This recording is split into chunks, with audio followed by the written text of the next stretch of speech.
So anyway మీ friend, మీ దోస్తు, మీ సహచరుడు, మీ party సహచరుడు ఒకప్పుడు కేసీఆర్ కనబడతలేడు, మీకు ఎక్కువ సోర్స్ ఉంటుంది, మీకు ఎక్కువ ఇన్ఫర్మేషన్ ఉంటుందని నేను మీ క్వశ్చన్ అడుగుతున్నా. సో వై ఎందుకు కేసీఆర్ అంటే కేసీఆర్ని టార్గెట్ చేయడానికో ఇంకో దానికో ఈ క్వశ్చన్ నేను అడగట్లే. సో ఆయన ప్రధాన ప్రతిపక్ష నాయకుడు, క్యాబినెట్ హోదా కలిగిన పదవిలో ఉన్నాడు, గజ్వేల్ నియోజకవర్గానికి ఎమ్మెల్యేగా ఉన్నాడు. సరే మాజీ ముఖ్యమంత్రి అంటే పదవి అయిపోయి ఉండొచ్చు, పదవి అయిపోయింది కాబట్టి సైలెంట్గా ఉంటానంటే కుదరదు కదా, ఎందుకంటే క్యాబినెట్ హోదా కలిగిన అపోజిషన్ లీడర్గా కొనసాగుతున్నాడు. ఆయన ఎట్లున్నాడు, ఏం జరిగింది, ఎందుకు సైలెంట్ ఉన్నాడు, ఇదేం బయటకు వస్తలేదు. సో ఏమైనా క్లారిటీ ఇస్తారేమన్నది నా ఆలోచన, అందుకే మిమ్మల్ని అడుగుతున్నా. అంటే ప్రధానంగా కేసీఆర్ యొక్క మనస్తత్వం, ఆయన ప్రజలకి దూరంగా ఉండడం అనేది మొదటి నుంచి ఉన్న ఆయన అలవాటే. అదే కొత్తగా వచ్చింది కాదు. ఆయన ఎన్ఎస్ఏలో ఉన్నప్పుడు, యూత్ కాంగ్రెస్ ఉన్నప్పుడు, టీడీపీలో చేరినప్పుడు, 82లో ఓడిపోయినప్పుడు, 85లో గెలిచినప్పటి నుంచి కూడా, ఆయన కరువు మంత్రిగా ఉన్నప్పుడు ఎన్టీఆర్ పీరియడ్లో 87లో, దాని తర్వాత చంద్రబాబు పీరియడ్లో క్యాబినెట్ హోదాలో మంత్రి అయినప్పుడు కానీ మొత్తంగా కూడా ఆయన అధికారులకు దొరకడు, లేకపోతే ప్రజలకు దొరకడు, అందుబాటులో ఉండడు. కానీ ఆయన నేను ఎక్కడుంటేంది, ఏం చేస్తేంది, నేను చేయాల్సిన పని చేస్తున్నా కదా అనే ఒక రకమైనటువంటి ఒక ఆలోచన కలిగినటువంటి వ్యక్తిగా మనకి మొత్తం ఆయన ప్రయాణం కనపడుతున్నది. కనపడకపోవడం మనం తెలంగాణ ఉద్యమ సమయంలో కూడా కరీంనగర్ ఎంపీగా ఉన్నప్పుడైనా, మహబూబ్నగర్ ఎంపీగా ఉన్నప్పుడైతే పోలీస్ స్టేషన్లలో పోయి మా ఎంపీ ఎక్కడ పోయిండు అని, మా ఎంపీ కనపడతలేడు, మా ఎంపీ అదృశ్యమైందా, కిడ్నాప్ చేసిండ్రా, ఏమైందని కూడా కంప్లైంట్ ఇచ్చిన సంఘటనలు మనం చూసినాం. అంటే కేసీఆర్ అనే వ్యక్తిని మనం ఆలోచించుకోవాలి, అర్థం చేసుకోవాలంటే మొత్తం ఆయన లైఫ్ స్పాన్ చూస్తే తప్ప మనకు అర్థం కాదు. ఇదేం కొత్త కాదు. ముఖ్యమంత్రి ఉన్నప్పుడు ఎవరిని కలిసిండు, మంత్రులే కలిసిండా, ఎవరిని కలిసిండు ఉంటే సెక్రటరియట్కి 9 సంవత్సరాల 6 నెలలు ముఖ్యమంత్రిగా ఉంటే 90 రోజులన్న సెక్రటరియట్ వచ్చి తన ఆఫీసులో, తన కుర్చీలో, తన కార్యాలయంలో కూర్చొని అసలు ఆయనకి నిజంగా చెప్పాలంటే ఆయన అటెండర్ ఎవడు, ఆయన ప్యూన్ ఎవడు, ఆయన క్లర్క్ ఎవడు ఆయనకి తెలుసా? ఆయనకు ఒక చిన్న చట్టం ఏర్పాటు చేసుకుంటాడు. ఆ చట్టంలో ఆయన నేను ఒక సంస్థానం, నాదొక సంస్థానం, నేను ఒక సంస్థానాధీశుణ్ణి, నేను సామ్రాజ్యాన్ని నడుపుతున్నా అనే ఒక రకమైనటువంటి ఒక పెద్ద ఈగోయిస్ట్ ఆయన. మనం ఆ పదాలు మనం పదే పదే వాడుతున్నాం. ఆయన ఒక నిజం ఒక లంపెన్స్కుండే ఒక క్యారెక్టర్ ఏదైతే ఉంటుందో ఆ క్యారెక్టరు ఆయనలో కనపడతా ఉంటుంది. ఒక ఈగోయిస్ట్కి, ఒక లంపెన్ క్యారెక్టర్ ఉన్న ఒక మనుషులకి ఏదైతే ఉంటుందో, నేను గొప్పోని, నేను అతీతుణ్ణి, దాని నుంచి బయటికి రారా? రాడు, అవకాశం లేదు. ఇప్పుడు 30 ఏళ్ళ వయసులో ఉన్నప్పుడు రాలే, 40 ఏళ్ళు ఉన్నప్పుడు రాలే, 50. మేము పార్టీ పెట్టిన తర్వాత పార్టీ కార్యాలయానికి తీసుకురావాలంటే రోజు మాకు గొడవే, ప్రతిరోజు గొడవే. 4 రోజులు వచ్చిందంటే 5వ రోజు ఏదో ఒక సాగు చెప్తాడు.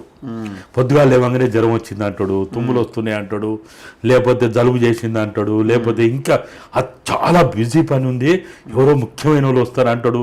సాయంత్రానికి చూస్తే ఎవరు రాడు. మరి ఏం చేస్తాడు? ఒక్కడే కూర్చొని ఏదో ఒకటి ఆలోచనలో ఉంటాడు. అంతే. ఆయన నిజంగానే మరి ఫ్యామిలీతో ఎంజాయ్ చేస్తాడా, పిల్లలతో ఎంజాయ్ చేస్తాడా అంటే అది కూడా ఉండదు. ఆయనకు కావాల్సింది ఏంటంటే ఆయనని ఓహో ఆహా అని ఏదో అంటారు చూడు, 4 మంచిగా కవితలు చదివి, ఆయన మీద 4 పాటలు పాడి, 4 ఏదైనా హిందీలో, తెలుగులో ఏదైనా ముచ్చట, రాజుగారిని సంతృప్తి పరచాలి, అంతే. సరే, ఇప్పుడు అదంతా ఆయన క్యారెక్టరు, లేకపోతే ఆయన వ్యవహారము, ఆయన ఇది ఇప్పుడు ఎట్లున్నాడు అంటున్నా. ఎందుకు బయటకు వస్తలేడు, కనబడతలేడు కదా? అంటే ఇప్పుడు ఏమైనా హెల్త్ ఇష్యూస్ వల్ల ఇబ్బంది పడుతున్నాడా? రకరకాల వార్తలు బయట వస్తూ ఉన్నాయి.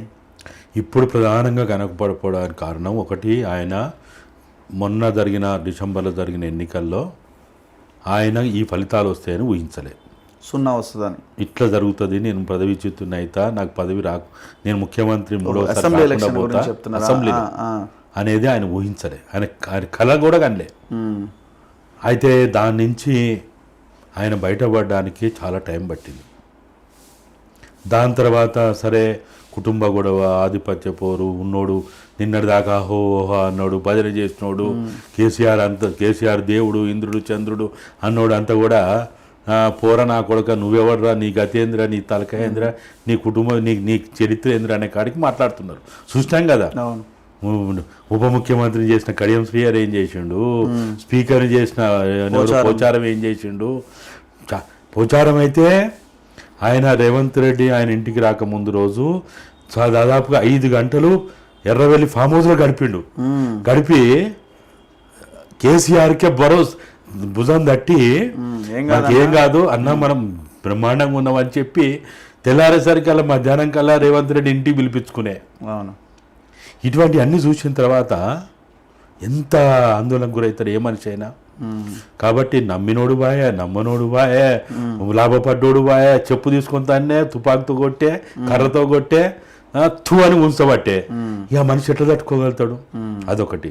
రెండవది, అన్నిటికన్నా ముఖ్యమైనది, ఎవరికైనా కానీ ఏ తల్లిదండ్రులకైనా ఎంత ఏది ఉన్నా కానీ అది బిడ్డ చేరాని నేరం చేసినా, చేరాని తప్పు చేసినా, అవును ఏదో ఉంటుంది కదా, ప్రేమ ఉంటుంది కదా. ఆ ప్రేమ అనేది కొట్టుకుంటుంటది కదా. జైల్లో ఉండే 1 నెల బాయ, 2 నెలలు బాయ, 3 నెలలు బాయ, నేను భారతదేశంలో నేను పెద్ద పార్టీని అయితా, నేను ఏక్తా పీక్తా, దేశమంతా వ్యాపిస్తా, నేను ఏమైతా అని మాట్లాడిన వాడికి తీసుకుపోయి తిహార్ జైల్లో పడైతే తెచ్చుకోవడానికి గతి లేదా? అదొక పరిస్థితి ఉన్నది. ఇక మూడవది, ఆయన దేన్నైనా తట్టుకోగలుగుతాడు కానీ ఆయన అవమానాన్ని తట్టుకోలేడు. డబ్బు పోయినా పర్లేదు ఆయనకి, ఎందుకంటే బికారే ఆయనకి ఆయన పెద్ద ఆస్తులున్నాడా? ఉత్తగా చెప్పుకుంటారు భూస్వాములం, దొరలం అని అంటారు. ఎవరి దొర? చింతమడకలు ఏముంది మనకు తెలియదా? చింతమడకలో చింతపులుసు లేదు వాళ్ళకి. కేటీఆర్ కవిత వీళ్ళకున్నంత ఇదైతే లేదు కదా డబ్బు మీద, పదవి మీద ఉన్నదా? కాకపోతే ఆయన భయంకరంగా ఉంటుంది పదవి మీద. ఆయన దేన్నైనా తట్టుకుంటాడు కానీ అవమానాన్ని తట్టుకోలేడు. భయంకరమైన అవమానం. బిడ్డ పరిస్థితి అట్లనా? నమ్మినోళ్ళు ఇట్లా బాయనా, పదవి ఇట్లా బాయనా, కేసులు చివరికి మళ్ళా ఎంక్వైరీ కమిషన్లు ఏర్పడే, కేసులు వచ్చే, నోటీసులు ఇచ్చే, ఇదే వీటన్నిటిని తట్టుకోవడం అంత ఈజీ కాదు. ఆ క్యారెక్టర్ పర్టికులర్గా కేసీఆర్ అనే ఒక క్యారెక్టర్కి వీటిని తట్టుకోవడం అంత ఈజీ కాదు. మరి ఏంది, ఎట్లున్నాడు ఇప్పుడు? బాగానే ఉన్నాడా? ఏం చెప్తున్నారు దగ్గర ఉన్న వాళ్ళు? అంటే నాకు తెలిసిన కాడికి ఏంటంటే ఆయన మానసికంగా బాగా ఆందోళనలో ఉన్నాడు. మానసిక ఆందోళన ఆటోమేటిక్గా ఆయన వెళ్తురు పెద్ద బాగా అయితే లేదు, మొదటి నుంచి లేదు. బక్కపలుచున్నాడు, రోగాలన్నీ ఉన్నాయి, విపరీతంగా తాగుతాడు, కిడ్నీ ఖరాబ్ అయ్యా, లంగ్స్ ఖరాబ్ అయ్యా, లేకపోతే ఇంకా హార్ట్ అటాక్ అయితే రాదులేదు. ఇప్పుడు కూడా ఉందా? తాగుతాడు, ఆయన తాగని ఉండలేడు. అంతేనా? ఏదో ఎవరో చెప్పినని అది ఇదని 10 పెగ్గులు తాగక 4 పెగ్గులు తాగుతాడేమో కానీ తాగకుండా ఉండలేడు. అంటే దానికి ఎడిక్ట్ అయిపోయాడు. అంతే. ఎట్లనైతే పొగడ్తలకు ఎడిక్ట్ అయినోడు, ఎట్లనైతే తాగుడికి ఎడిక్ట్ అయినోడు, పొగడ్తలు లేకపోతే బతకలేడు ఆయన. అంతే. ఈ తాగుడు లేకపోతే బతకలేడు. కాబట్టి ఇటువంటి వాడు ఎట్లుంటాడు?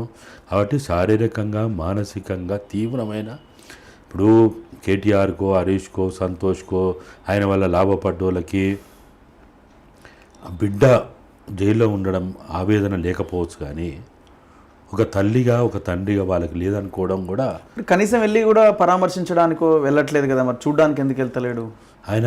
అటువంటి చేయడు, ఇప్పుడే కాదు, మొదటి నుంచి కూడా అంతే. బిడ్డకి అమెరికాలో కాలేరిగి మేము హైదరాబాద్ తీసుకొచ్చి నేను విజయరామారావు మేము అందరం అన్ని తిప్పలబడి, ఆయన ఎవరు విద్యాసాగర్ రావు కేంద్ర సహాయ మంత్రి ఉండే, ఆయన పట్టుకొని ఎన్నో ప్రయత్నాలు చేసి తీసుకొస్తే ఆపరేషన్ అయితే దవాఖాన కూడా పోలే. అంతేనా?